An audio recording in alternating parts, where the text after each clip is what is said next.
Cool. As I said, my name is Ben Wellington. So I do work at 2 Sigma. I've been there about 10 years and have been doing basically analysis of data for most of that time. I'm not here to talk about, actually, as was kind of referenced, my work specifically at 2 Sigma. But rather, I'm going to talk about some of the stuff I've done outside of my work at 2 Sigma, but using some of the skills I've learned while there. At 2 Sigma, we're looking to build predictive models to predict things that are happening in the future based on what's happened in the past. When you build predictive models, you can do it a lot of ways. And some of the ways that we do it there is to really understand our data. And so before you get into that sort of inferential predictive analytics world, right, there's this whole descriptive statistics world, right? If you're going to throw a bunch of stuff into a model and expect it to do something, you should really understand that and have hypotheses and have ideas. And that's not always possible with all data sets, right? If you're looking at a genome sequence, it might be less intuition there. But if you're looking at traffic patterns, you might have some intuition. So this is a talk about taking the deep dive we do on data at 2 Sigma and me just kind of taking that outside the office and playing with public data and seeing kind of what comes out.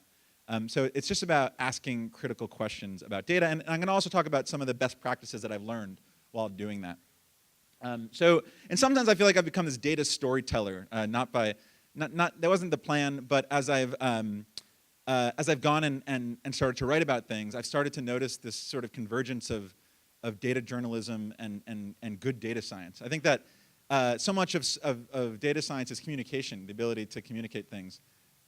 And we don't, most science curriculum, at least in the United States, doesn't include necessarily a lot of emphasis on communication. But imagine if you had all these people studying global warming and no one could explain it. All right, that wouldn't be good. So I think there's been a lot of work of analyzing things, but a lot of people are writing for people like them. There's a lot of blogs where they're like, I took this Python code and I did this and it was awesome. And they're like, yeah, that's cool, but my mom doesn't think it's cool. And I was like, how do I write something that my mom thinks is cool? Because then maybe people will, outside of like a very local community, would actually start to listen. So I took kind of this data science hat, and as was referenced, married and my wife an urban planner, and so there she was, and she was that's not actually her, that's not her picture, but she was going to school at the Pratt Institute just down the road here in urban planning, getting her master's degree, and she took this statistics class. And she'd go and she'd come home and they'd be doing these made-up problems, and she said, "Why do I have to learn this?" I'd be, "No, it's good, it's important." She's like, "No, this is not what I signed up for." And it occurred to me that we're teaching students statistics. Urban planners in New York City, we're teaching them statistics using made-up data with made-up problems and made-up solutions in a city full of real data with real problems that need real solutions. And it was so ridiculous to me that I actually went down and I somehow got a meeting and I said, "Hi. You don't know me, but I think you should. Here's why I think. Here's how we should teach statistics to urban planners." And they're like, "Well, you want to teach it?" And I was like, "Okay." And so now I teach statistics at Pratt, which has been awesome. I'm 3 years in, and it's been going really well. I've been really excited. And that's kind of how, in order to do this class, right? Why was it possible? Because there's all this public data. In 2012, here in New York, Mayor Bloomberg, at the time mayor, signed the open data legislation, which kind of says that if you don't have a good reason to not release data, you should release it. So imagine if you any company you work at, anywhere you've been, imagine if you can get any data anytime, unless there's a really good reason not to. How much better would it be to just get things done? If you didn't have to jump through hoops to open data, but rather someone had to jump through hoops to not open the data. Imagine how productive we could all be, especially in someone looking at data. But that's not the way the world works, not the way government works. In theory, that's the way this legislation works. It says, obviously if you have privacy concerns or security concerns or there's interagency communication and this list of things, but otherwise we expect it to be public. And we're not anywhere near there, but we're starting to see that, and that's pretty awesome and creates all sorts of amazing opportunity.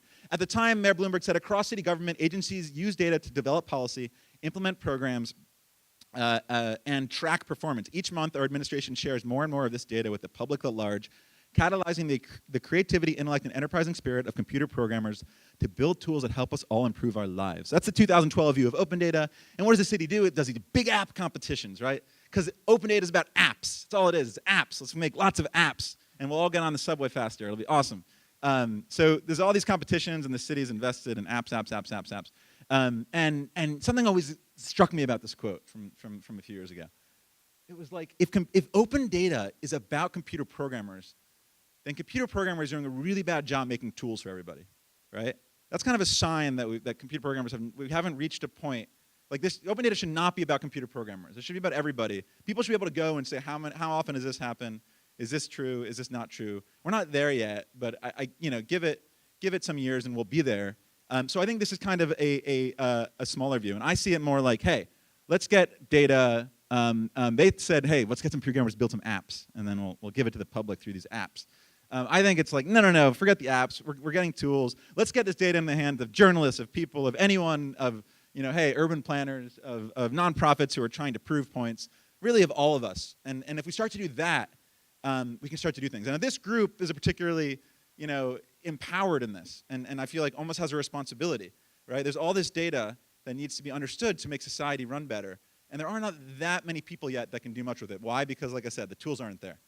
So, it's a call to all of us. We need to be making tools to get this data in the hands of everybody, to sort of help and understand what's going on in this world.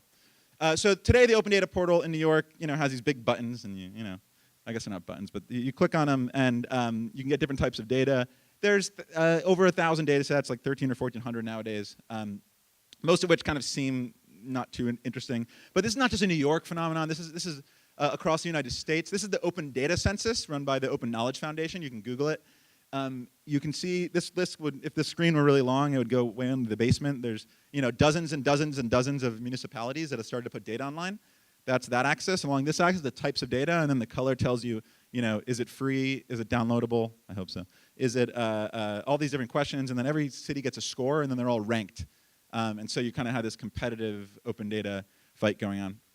So what happens when we get data to people? You can do silly things like this. This is one of the first things I did a couple of years ago when I started this in 2014. Was I just took cyclist injuries. I mean, I bike to work every day, and I was like, well, let's map cyclist injuries. And sure enough, we're right over here. But if you were to go over to Williamsburg, you'd probably see a lot of cyclists. If you have a lot of cyclists, you have a lot of cyclist injuries. But there's also some particularly dangerous spots there around the bridges, which are kind of known. There's also Roosevelt Avenue in Queens, which kind of pops out. This was not sophisticated work, but it's just what you can do if you have access to raw data. This data was always reported by the number of accidents in this precinct was this many. That's typically the way data gets reported out. But it doesn't tell you that much, right? When are these accidents happening? Where are they happening? There's one problem with this particular one, which was that it came from one of these guys, right? If you like data, then you might not like PDFs. PDFs is where data goes to die, right? You're a government agency, and you have to put data out by law, right? Yeah, it's true, yeah. So you're a government agency, you have to put data out by law, right? But you don't really want people to use it, and it's in a database. So what do? Yeah, you're the NYPD, and you make this thing, which was a 350-page PDF, which is a giant table. Every row is an accident, and it's hundreds of pages. And this is the way our government is meeting hey, it's public, have fun, reporters, go at it. What does this actually do in practice? Well, it forces our volunteer, civic tech community to write PDF parsers. So we have government agencies that are basically putting things into PDFs to make them less accessible, and then people wasting their volunteer time to undo it. And that breaks my heart. I hate it. I hate going to civic tech meetups and seeing 30% of the people there writing PDF scrapers. It's a travesty, and it's where we are today. It's getting better, but it's a mess. So this guy John Krause at the time made this thing. This is from the NYPD's website, and he made this thing called the NYPD Crash Data Band-Aid. And it would go to their site, and every time they put a PDF, he'd make a mirror CSV on his site. And this is where I got the data. I call this semi-open data. We're wasting it's there, but we're wasting valuable talent of passionate people to use it. And that's not what government's role should be. By the way, I should note that there's currently an argument between New York City and Verizon over the FiOS. I don't know about you, but it was supposed to be citywide. It's still not in my part of Brooklyn. And so I just caught this quote in an audit report from New York complaining about Verizon. Said, because the files were in PDF format, we couldn't sort or analyze the data, was what New York said, complaining about Verizon. So it's not that New York doesn't understand this fact. They are writing it into final audit reports against Verizon. So, without open data, we get figures. Well, every time you see a table or chart, remember, it's somebody's narrative. I never really thought about this before I started doing this. I mean, I know it's obvious, but every number is somebody one, they're okay telling you, and two, it's their analysis. But behind this chart is actually a lot of data. It's like all these cabs and vehicles and licenses. And I mean, you know, it's a number here, but there's all this raw information. Without it, we get things like this. With it, you can start to ask all sorts of fun questions. I was wondering when rush hour is in New York City. And so instead of looking at a taxi as something you can count, I looked at it as you know, you got longitude, pickup, drop off, you know how long it took. Distance equals, you know the distance actually, and you know how long it took, so distance equals rate times time. You can get the average speed. So I just took the average speed of the New York City taxi fleet to see when rush hour was. And I found they were fastest at 5:18 in the morning, where they were going an astounding 24 miles an hour. And then it kind of bottoms out at 11.5, and it stays that way all day. So there's no rush hour in New York, just rush day is what we learned. So our cabs are going 11.5 miles per hour throughout the day. This data at the time came from this form. This is called the Freedom of Information Law Request. This is very proactive. The fact that an agency even invited you to request the data was actually a really big deal. Most wouldn't do that. You would fill out this form, and they'd say, no problem, just come on down to our office with this hard drive, make sure it's unopened, drop it off, and pick it up in 2 days, and we'll give you the data set. And you're like, this is not how data should be spread around. It's just a travesty. This is 2 years ago. Last year, and this is Chris Wong at the time went and did this, and then what did he do? He posted it online, and they were like, what? This is crazy. And they were actually kind of upset that it was now in the public, but it was very weird. And they eventually kind of, now it's all online. You can see it on their website. It's also on Google BigQuery, which is a fun place to play with data like this. That's where that chart came from. You can just kind of spin up some things and ask various questions. So this is kind of semi-open data too, right? When you release data only by making people come and fill out forms, number one, how do they know what to ask for? How do they know the data even exists, right? It's convenient if you should assume that the data should be out, and this is sort of a backwards thing. But once again, we're improving. Things are going in the right direction, so that's awesome. So in my requisite Venn diagram, you take data science and this urban planning, and started this class. To make the class fun, I had to make homework assignments. To make homework assignments, I had to make cool things to discover. So I kept discovering things for these students. And then I was like, well, maybe more than my students think about it, I'm going to put it on this blog. So I started doing things. This map that I just showed you came from something, and from 2013 injuries, right? And I learned this. But as soon as I did it, something funny started happening. I started writing about it, and it started to be written about.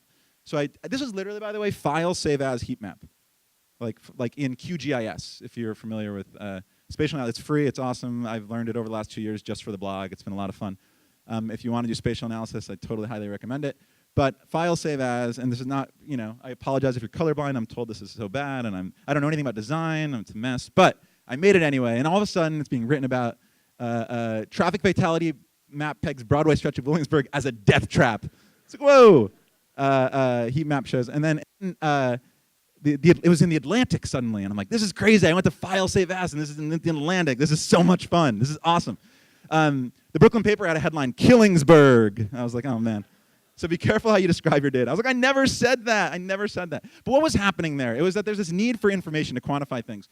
And as I started to do more of these to see what people would rewrite about, this is me just literally posting on a Tumblr and tweeting, and then just waiting. Oh, and posting on Reddit. That helps, So then I just wait and see what happens, and I experiment. And I realized that there was something here that was maybe not as obvious to people.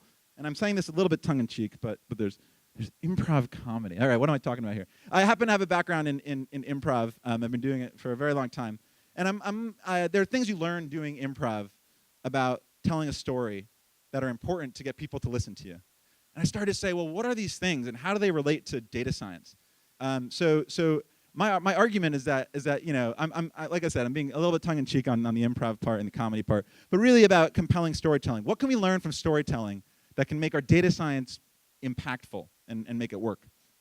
So some things that you learn doing scenes for people in improv is, number one, connecting with people's experience. If you do a scene and you're brushing your teeth in front of the mirror and talking to somebody, like everyone's like, yeah, I know that moment. You're connecting with your audience, and people really appreciate that when you're doing a scene. I always think about when I'm doing data science, like, who am I doing it for? What are the things that the people I'm talking to care about? What do they know? And in New York, there are things that are just ubiquitous, like Starbucks, right? I was curious first of all, who lived farthest from a Starbucks in New York City? And I found this person in Inwood. I never went and knocked on their door because I thought I'd freak them out. But the red star at the top, But I also found that the average lot in New York was less than like 3.5 blocks from a Starbucks, which is absolutely amazing. And is this useful? No, but it was me just starting to kind of understand things. And even when it's not useful, people seemed interested for some reason. I don't know why. Some things that are more useful that have to do with observations. You ever try to get that cab at 4 p.m. and the little off-duty lights off, and there's this issue where cabs they do a shift change in the afternoon in New York City, right between 3, 4, 5 o'clock. So this is something I've always known, and I decided, okay, let's just plot the dollars per minute of the entire New York City cab fleet throughout on average for the day. So that's what this chart is: the dollars per minute that the fleet's making. So we go and it comes down, and you can see this dip. That dips around 4 or 5 p.m., which is the perceived problem that even Ed Koch was complaining about this. This has been a problem for a very long time, which is the main problem is a shift change, and these garages are not in Manhattan anymore, right? They're in the outer boroughs. So in order to do a shift change, the cabs regularly are driven by 2 drivers.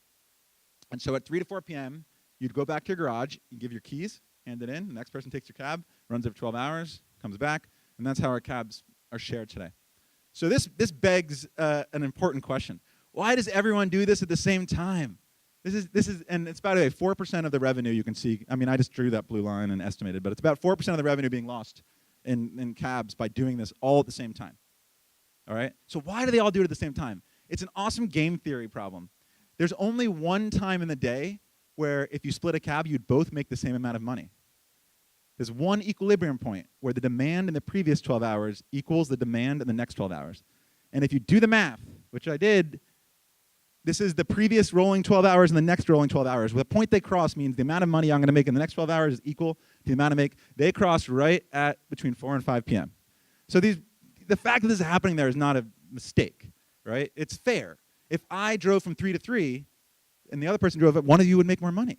Or 2 to 2 or 1 to 1. Even though the fleet would all make more money, it wouldn't be fair. So what would happen? I guess I'd have to pay you.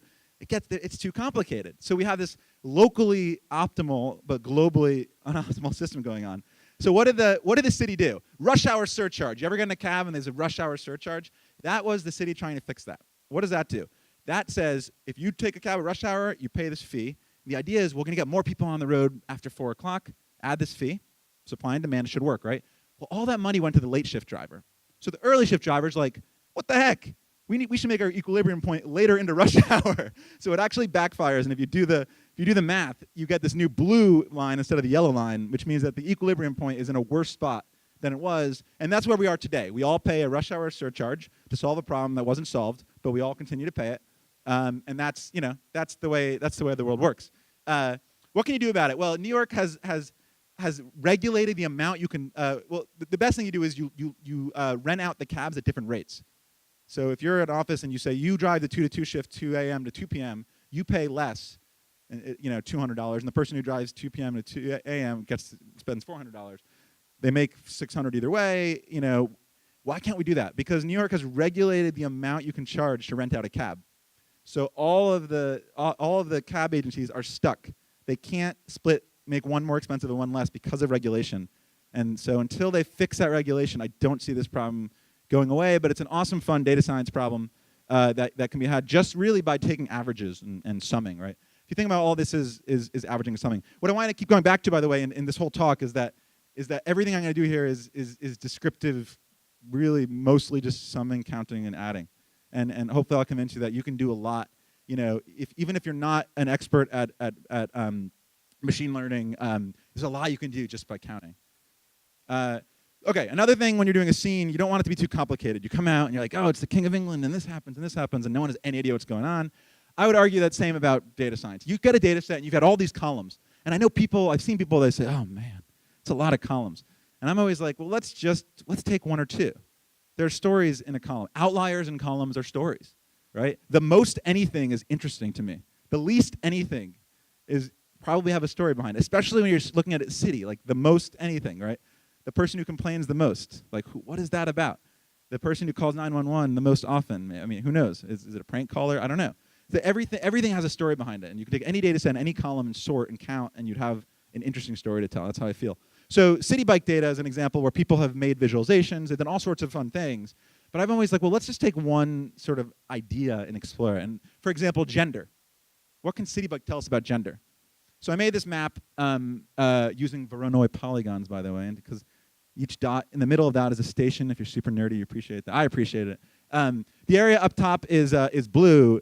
This is basically the gender of our annual riders in City Bike. So what you can see is that it's 80 to 90% ridership up in Midtown Manhattan. And as you head down, this is before the expansion. That's why this is all kind of crazy. But as you head down into either the Village or Brooklyn, you get a higher percent of female. When I say higher percent of female, I mean up to 45% female. So not exactly overwhelming, but you can really see differences in the gender's use of our bike share program. So this is once again a data set with lots of information, but sometimes instead of trying to visualize it all, you just take one point at a time and you dive in. Another data set that recently came out was crime data in New York. This has been something that is that I've been kind of pushing for a long time. We got a partial win here, which is incident level crime, but only for the major 7 felonies. So there are 7 major felonies: robbery, burglary, murder. There's 7 of them, and we now can know the approximate location to the nearest block of each one of these crimes, the time it happened, and instead of what used to be just a number for a precinct is a very large space. So we used to get monthly counts per precinct. Now we get individual crime, and you can do things for the first time. You can study the city. So I was just wondering, when do robberies happen the most? And what I found, which is kind of astounding, was the answer was 3 o'clock. Between 3 and 4 o'clock is when the most robberies happen in New York City. And this is where you start to say, well, why might that happen? And this is where you can get dangerous, right? You try to rationalize what you see in data science, and you come up with all these explanations. And then you have to kind of come up with more experiments to see whether your explanations make sense or not, right? So here, the only thing I could think of was at 3 o'clock, school gets out. You have all these kids running around, and maybe that leads to a spike. So how can you test that? Well, that's sort of the follow-up question. This is what we do at this is always important when you're doing data science. It's like, if this, then what? If it's a journey. So how can you test that? Well, let's split to vacation days and non-vacation days, right? The blue are school days. The red is vacation weekdays, whether on vacation, and the green are weekends, which you can see has a lot more of a late night presence. So, have I explained the absolute what is happening here? No, but I have a reasonable guess. And this is the kind of thing that we can start to learn about our city with real access to data. So keep it simple. Not only should you not be overwhelmed by how much data you have every time you look at something, but even the things that you're doing sometimes can be done very simply. That's what I was saying before. I tend to find a lot of interesting narratives in counting things. So when people hear, oh, you're doing this data science, they're like, oh man, this is crazy. And I was like, no, it's not. It's kind of like that. It's not so bad. It's not so bad. Once again, I'm not saying that this gets you everywhere. My point is only that you can do a lot here. There's a lot more complicated stuff you can do as well. But there's enough to keep you busy here. So another example, where do people visiting New York or coming in from outside go in New York? And how do we get a data set on that? Now, this is not a great data set, and this is all sorts of bias issues, and I'll say that up front so you don't all go, you didn't think of this. But this is a view of where non-New York, the percent of parking tickets given in every neighborhood that are not given to New York plates. So it's kind of a proxy for people coming from out of state a little bit. Not perfect by any means. But what does it show? Well, in Midtown, the percent of parking tickets given to non-New York plates is higher. As you head out into, say, the ends of Staten Island, it becomes much more New York. As far as a percentage. But you can do one of these for each state. So where do people from New Jersey get the most parking tickets? New Jersey, they go into Midtown and they stop. They don't come to Brooklyn, I don't think. If you're coming in from Connecticut, you tend to get some parking tickets coming in from the north, which makes sense. But my favorite is people from California, because they only get parking tickets in the hippest parts of Brooklyn. So we can mathematically show how cool California is using parking ticket data, which is awesome. That's at Williamsburg and Greenpoint and stuff. So it's in the data, right? And what is this? I'll never forget I wrote about this in like the New York Post, or somebody called. How did you do that? Like, what is it? And I'm like, I counted. They're like, but I'm like, I counted. No, it's counting, right? It's about thinking about what the question to ask is. Anyone can do any of the stuff that I'm doing here, just if you take the time and interest. Also, many people are experts in different areas, right? You're coming from different industries. And I struggle to do work outside of New York because I don't have the context. I see a map and I see that all this is happening here. When I see this map in New York, I know exactly what's happening, right? When I see that map in LA, I don't. Well, I guess it doesn't make sense because of California plates. But if I see this map in Boston, I wouldn't have any idea why this was lit up. And that's hard. It's good to take the time to educate yourself in the thing that you're studying. Don't just treat your data as a black box that you're just going to throw everything and think that you'll just, whatever. Take the time to understand the thing you're looking at. It goes a long way, whether that's reading up on it, right? I know you'll see patterns, and to educate yourself about the ins and outs of what you're studying, you make it so much farther. So in an improv scene, right, like if someone's going to play a lawyer, and if it's a courtroom scene and somebody actually is a lawyer in real life, it's like such a better scene than when somebody's pretending to be a lawyer, because they actually know what they're doing, and it gets across so much more crisper. That's kind of my analogy there to the improv world. I do a lot of things just based on observation, right? As I walk around New York, I think about both things that could be data sets, but also things that I'd like to measure. If you I think on 14th Street there is I believe it's I think it's like a Taco Bell, KFC near Union Square somewhere, and it's never felt like the most clean place I'd ever been. And I started to notice that these combination fast food restaurants didn't seem the same as the other fast food restaurants, right? This is the kind of thing that I might have just like, all right, move on with my life. But with open data, you can answer such questions. So what I did is I took all the, for example, here are the Dunkin' Donuts, here are the Baskin Robbins, and these are violations for health inspection scores. Higher is worse. So anything below a 13 is an A, anything between 13 and 27 is a B. So what do we see? Dunkin' Donuts gets a 14, Baskin Robbins 13, combination gets 16, a little worse. But as we get down here, it gets pretty amazing. Taco Bell's got A's, KFC's get low B's, but combinations are through the roof, 28 points. Like more than double, it's amazing. And same with Papa John's and Subway. So there's something about combination restaurants, and it's not, they share a kitchen often, so there's something, maybe some people have suggested it's about some human psychology. Well, that's not my thing. It's not my thing, and so no one cleans it. I don't know the reason, but I found it interesting. While I was there, I had to rank all the fast food in New York, right? You kind of have to if you're looking at the data. And what did I find? I found that White Castle was the cleanest fast food chain in New York. Now, this was a media excitement. So I'll never forget the local Fox station sent a camera crew down to the White Castle parking lot. I seen on TV that night. And they're interviewing this lady, and they're like, blah, blah, blah. And she's like, I knew it was healthy. I was like, I didn't say that. Once again, your data can be misinterpreted. Be careful out there. IHOP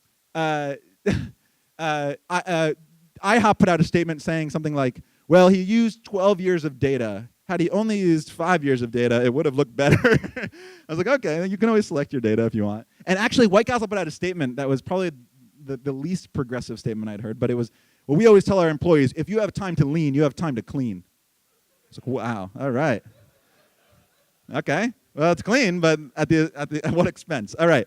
Another thing I think about in data science is who are you writing for, right? What is sometimes you want to measure something, you don't know how to measure it, and it can be frustrating. The question is, what is it you're exactly trying to say? Can you create an index or a metric? This is something that's always on my mind all the time when doing this kind of work. And I had this data set which was really, luckily it's not lunchtime, but this is called the Fecal Coliform measurement. So what is this? It's a bacteria that's present with fecal matter in waterways. And so what the city does is they measure in different points around the city. You can get longitude, latitude, and you can see what amount of the bacteria that's present with sewage basically is there. And so for everything you can see on any day that they measured, which may be weekly, you can see what the level is. Now this is interesting. First of all, why do we have a lot of sewage in our water? Well, there's various reasons. The main reason is we have these things called combined sewer outflows, CSOs. Combined sewer outflows are basically the fact that if you flush your toilet and you pour water down like the street drainage, they actually go into the same system in New York because it's just an old system. And so that's great and efficient until it rains really hard. And then it's not so good because the capacity is reached. And so what do? They have to empty into our waterways. This happens many times a year. This is not like a once-in-a-lifetime event. You'll see the beaches will close for a few days sometimes after large rain events around New York City. That's the reason it's happening. So anyway, we have this data set where most of the time things are okay. And then there's these huge, outliers. Then it's kind of okay, and then it's so not okay. And then it's okay again. And so I was like, how do I do this on a map, right? And if I did the mean at any spot, I would get some number, which is the milliliters per something of coliform. No one cares, right? If I did no one cares about the measurement. No one has any idea what this bacteria is. And besides, a mean would just, I don't care if it's 1,000 times over disgusting or 100 times over disgusting, it's just disgusting. The mean's gonna, right, a median's not gonna help either. Because on most days, it's kind of just fine, right? So what is it you're trying to say? So I said, I'm gonna measure the % of days where it would be illegal to get in the water by state law, right? So that's taking a data set, and then the thing you're measuring is a little bit more relatable to people. And that's key. If you want people to take something away from your data, giving them something in a unit that they don't have a conceptual understanding of is not helpful. I go, do you know in your canal you've got 14 milliliters per something of this coliform? No one cares. But if I'm like, did you know in your canal, if you get 20% of the time it's so gross, it would be illegal to get in the water? Those same data, different explanation, different impact.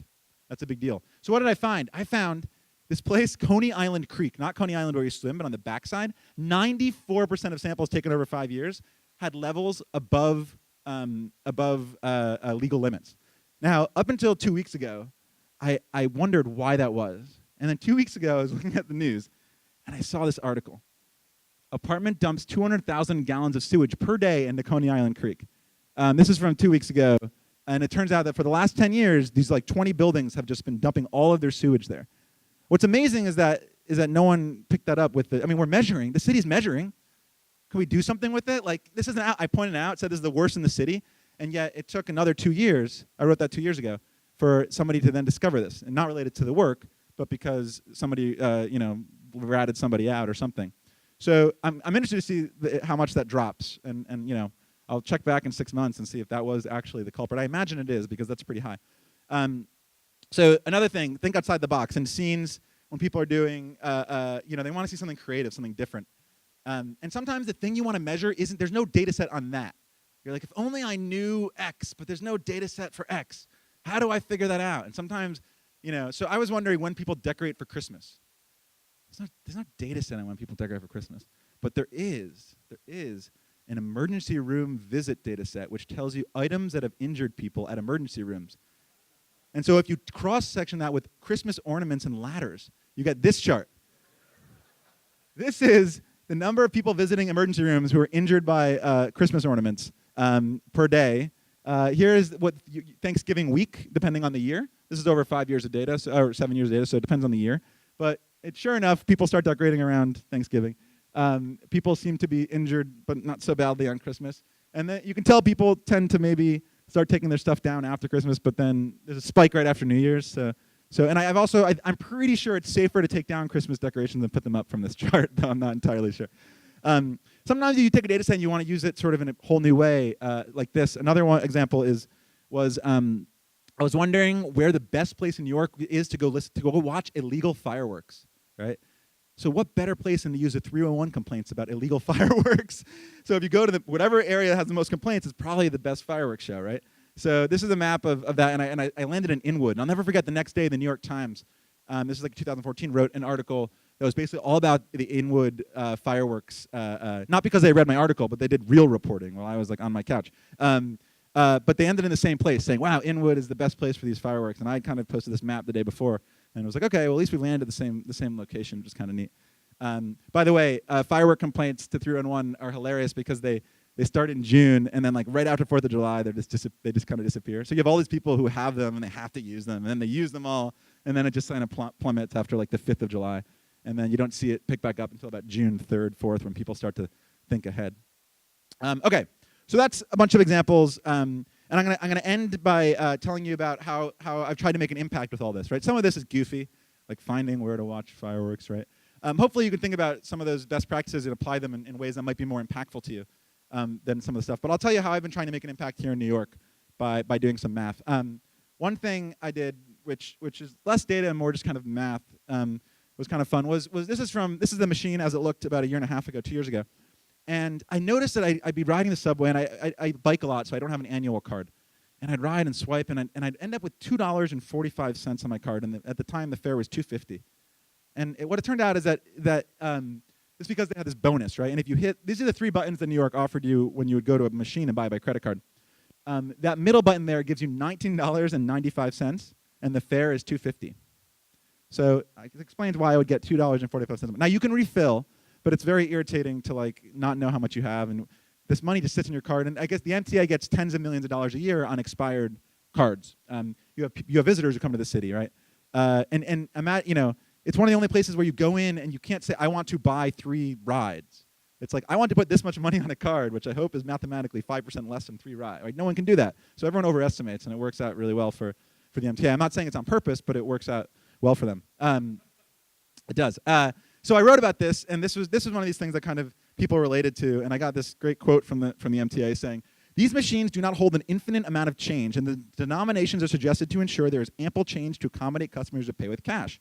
Okay, but there's credit card machines too. That being said, we will certainly look at this as part of the process involved in rolling out the next scheduled fare increase. Thank you, MTA. So they're going to tie me into the fare increase, slated for next year. It's well done. So the fare increase came, this was from last year, and no, from earlier this year they raised the fare. And I didn't know what was going to happen, or was it last year? I don't remember. And I ran down to the machine, and it was like, yeah, there's something. But no, they added a new button.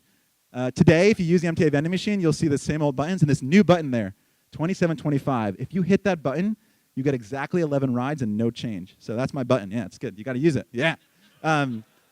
Now, by the way, there's no red circle. That's my red circle. No one would ever know to use that button but me. But it's the only button that gives you an even balance. So OCDs unite. Okay. So I love that button. It's good. So small wins. Hopefully one day you'll be able to also then say, how much does it cost to ride the subway 4 times and buy that? I know that's crazy. Like, imagine you're in your store and you're like, I'm going to spend this much. Like, you got 3 1/3 of an apple. You're like, oh, that sucks. That's what happened in the subway today. So we haven't won this battle. Other data that's been that I've looked at. This is health inspection scores in New York City. Back to these ones that I was ranking the fast food chains on. Once again, we're counting here.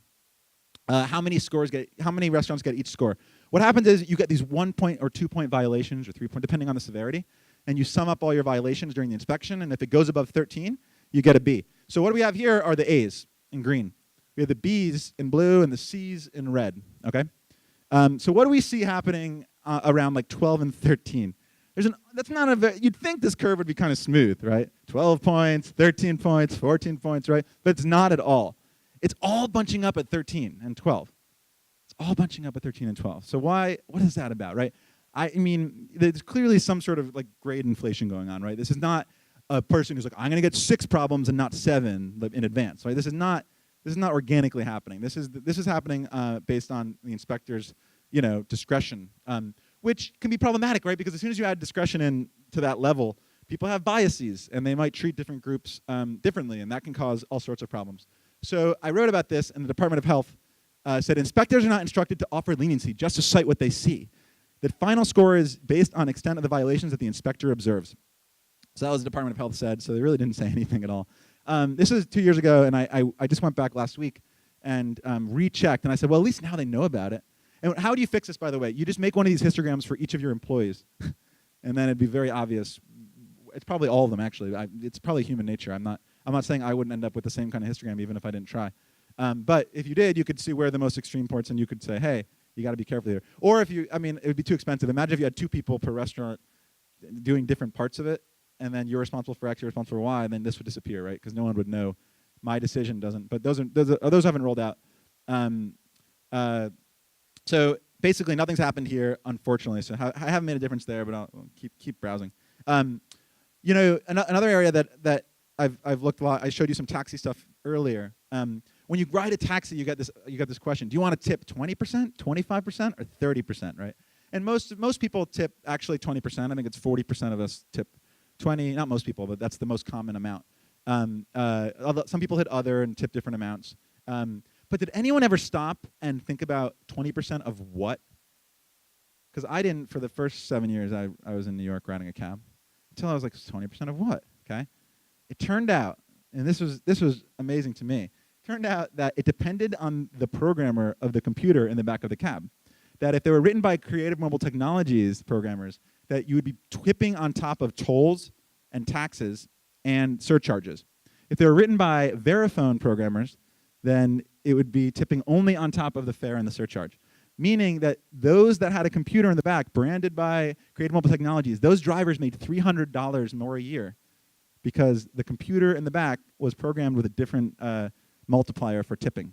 And this is in a very highly regulated industry. This is not like, everything about taxis is ridiculously regulated.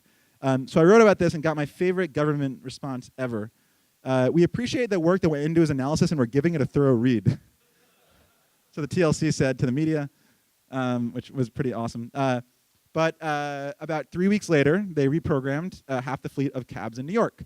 So now we all tip on top of tolls and taxes. So be careful if you go through a tunnel. Just know that you're tipping on top of, My apologies to you all. But at least it's equitable, and at least you don't have to, at least you don't have to think, you're paying extra. You don't have to wonder if you're paying extra, right? Aha, got him. That'll show them, those drivers all making $300 more. But it's good. It felt broken, and I'm glad that it's fixed, even if it wasn't exactly how I'd planned. In NYPD, they have Twitter handles in the back of all their cars now. I don't know if you noticed. Not each individual car, but each precinct. You'll see the little bird on the back of the card. Next time one drives by, you check it out. And they've been using Twitter because they want to get more involved with the community. And I caught this once. The 5th precinct had a 115% increase in bicycle collisions this year. Police officers will be enforcing violations by bicyclists. # bike, space safety. All right, so there's a bunch of things here. So I saw this tweet. 115% increase in bicycle collisions. Things in real world things like that don't move like that. Unless so there's a volcano opened and everyone was falling in. That doesn't happen.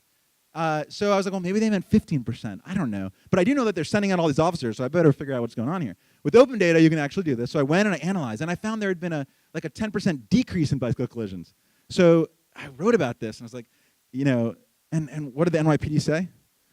Oh, they didn't say anything. They're the NYPD. They didn't have to. So they didn't respond. But imagine a world where, as government does this, they show their work. That's not that crazy. It's like, hey, this is my stat. By the way, it's from this source, and here's a Jupyter notebook that has the work. You guys laugh, but New Orleans has started to do it. Boston just started last week. They're posting. Chicago, you can download the health inspection prediction algorithm now online. So we're starting to see this happening. I'm not saying it's going to happen in the NYPD anytime soon, but it's starting. We're getting there. It's not that crazy. Imagine saying a fact and backing it up with data is not like sci-fi, right? I mean, it kind of is, but it's not. All right, last two for you. These are fire hydrants in New York, but not just any fire hydrants. These are the fire hydrants that generate the most parking ticket revenue, right? So they all have a revenue, right? You're a hydrant, you're sitting there, car gets too close, yeah, $115. You sit that, you add that up per year, you make good money being a hydrant. So I mapped the 100 most prolific hydrants, and what do we see? On the Upper East Side, they love hydrants, that I noticed. But I also found these 2 hydrants on the Lower East Side that were making together over $55,000 a year, just being hydrants, right? More than minimum wage, just being a hydrant. So what was that about? What was amazing here is that this is what I said, the most anything has a story, right? This is just a group by sort, literally. It's a group by sort, and yet there's an entire story behind it. Do this in any data set you ever get that has human interaction, and you'll have a story. There's so many stories in the world. If only we had more time to tell all these stories. So 55,000, what was this about? Well, there was this hydrant, and it had this, what looked like a bike lane and then a car, and these cars would park here, and I'm not near the hydrant, there's a bike lane here, I'm fine. But the police officers disagreed. The DOT thought it was a great parking spot, they painted a parking spot, but the NYPD didn't think it was a good parking spot. So this went on for a very long time. And if you go on Google Street View, you can see years and years of tickets on people's windshields. You can go through the years. This is a Google Street View shot, and you can just see the orange on people. So the DOT said, while the DOT has not received any complaints about this location, we'll review the roadway markings and make any appropriate alterations. And I waited a few weeks, and they repainted the spot. So this was generating these 2 spots, $55,000 a year, which maybe doesn't sound like a lot, but it is for all the people who have to go through the hassle of going through this. So what are we using? We're using data at a very local level to fix things. And we're able to do it on this because it's public, but so much data is not public yet, and so we can't really get down deep into fire and things like that, which are really critical to our lives. And the last example for you is another parking ticket one. It turns out that that you can actually park in front of pedestrian ramps in New York City for the last 7 years.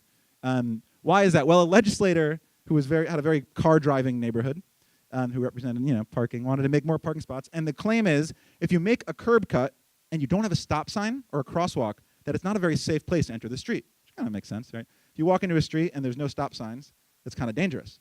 So we said, well, the solution is to let cars park there. Which that part, I don't understand the inference there, but that is what was decided. So it is legal to park in these spots. And there's one in my neighborhood that goes into that doesn't lead anywhere interesting, and I've parked it from time to time, and I've gotten tickets, and I would fight them, and sometimes I'd fight them, and the judge would be like, no, it's illegal. I'm like, no, it's totally not. And I'd appeal, and the appeals person would be like, no, it's illegal. And I'm like, this is so frustrating. And you realize that with data, it's not about your personal fight. I can actually prove this on as a citywide problem. Instead of fixing my parking problem, I want to fix everyone's parking problem.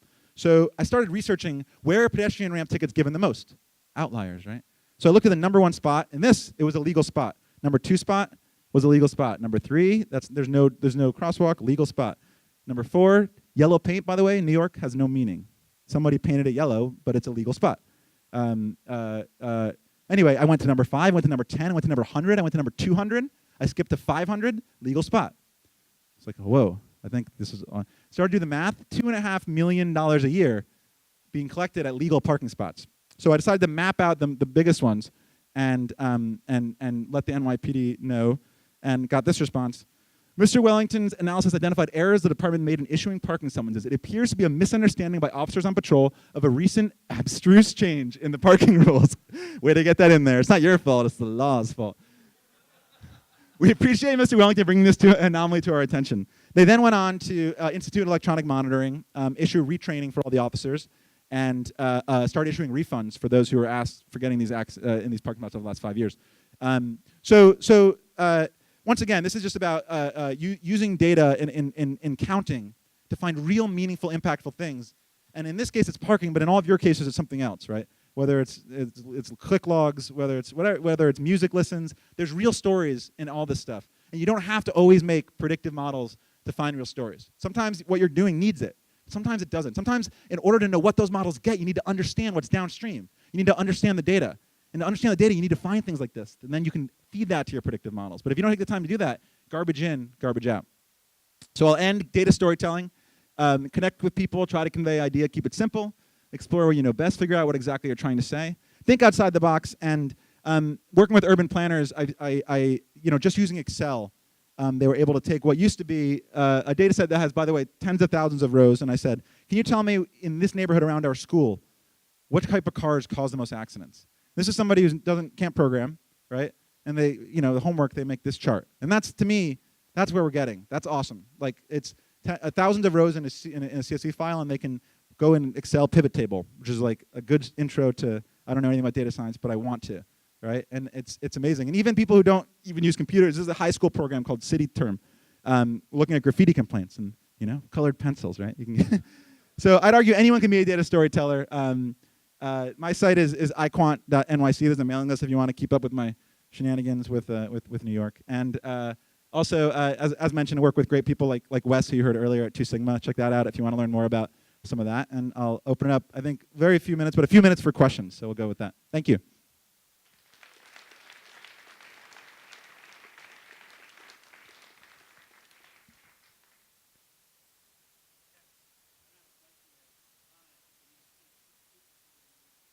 Pay teachers more than we are. Oh, yeah. The comment is we need to pay teachers more than we are. Yeah, that's a separate study that's waiting to happen. No, I hear that, yeah. Yes.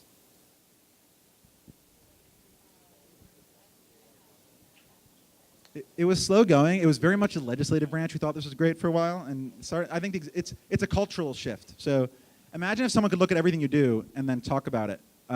Is that a good thing or a bad thing? In the NYPD case, I gave them 30 days notice. And my theory was that if I give them 30 days notice before writing about it, that it was more collaborative, then it's not a gotcha. Like these things, I know I presented here is kind of funny, but often they're me trying to say, hey, government, like we can all do this together. The more you open, the better government can run. Not the more you open, the more dumb I'm going to make you look, right? So there's a cultural shift, and it has to do with the organization, the department, who works there, their experience. And it's still very much closed. People are very terrified of all this. I think they're terrified of work like this as well.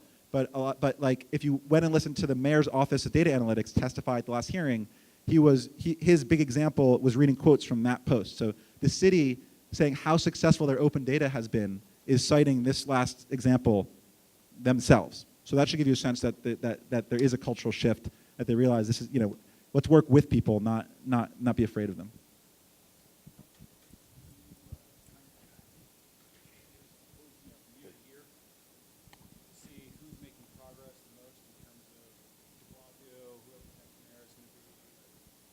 My tracking changes from year to year. I mean, everything you look at might have a temporal thing. One of the biggest annoying things that New York does, and most cities do, is they don't do a great job with historic data.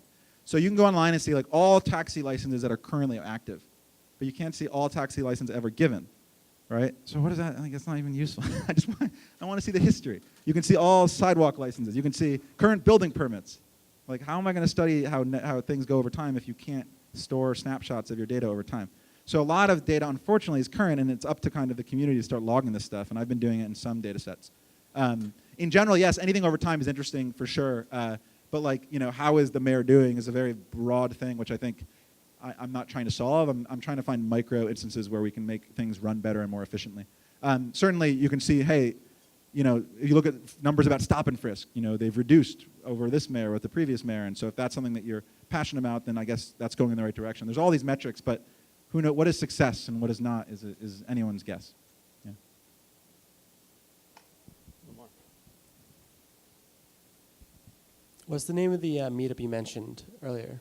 So there's an umbrella organization called Code for America, and they have a brigade here in New York called Beta NYC. Beta NYC is a civic tech group. They get together and work on projects that can help government run better. Yeah, a lot of software things as well. Thank you, Ben. Cool. Thanks, Thank you. everyone. See you next year.